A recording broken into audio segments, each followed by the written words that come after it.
इस news के प्रायोजक है RSM unity developers. सिर्फ 21,000 में बुक करें 1 BHK flat, Majrewadi, Solapur.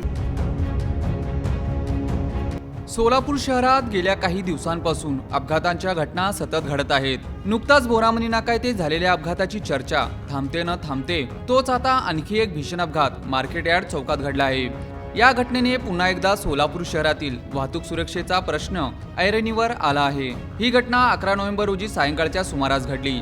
Market yard समोरील ब्रिजच्या बांधकामासाठी लावलेल्या सुरक्षा कठड्याजवळ बल्कर क्रमांक KA 32 AA 8387 आणि कार क्रमांक MH 25 AL 6771 यांच्यात जोरदार धडक झाली। दोन्ही वाहने पुणे रोडच्या दिशेने मार्केट यार्डकडे येत असताना हा अपघात झाला।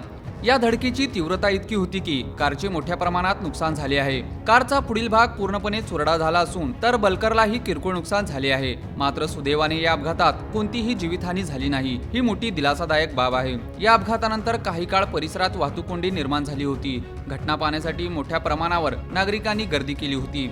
या घटनेची माहिती मिळताच मार्केट यार्ड पोलीस ठाण्याचे कर्मचारी घटनास्थळी दाखल झाले आणि वाहतूक सुरळीत करण्यासाठी प्रयत्न केले। प्राथमिक माहितीनुसार ब्रिजच्या कामामुळे रस्ता अरुंद झाला असून वाहन चालकांनी वेगावर नियंत्रण न ठेवल्याने हा अपघात घडल्याची शक्यता वर्तवली जात आहे। पोलिसांकडून या प्रकरणाचा अधिक तपास सुरू आहे। दरम्यान सोलापूर शहरातील वारंवार होणारे अपघात लक्षात घेता नागरिकांकडून वाहतूक विभागाने वेगमर्यादा नियंत्रण, सिग्नल यंत्रणा आणि सुरक्षेच्या उपाययोजना अधिक कडक करण्याची मागणी केली जात आहे।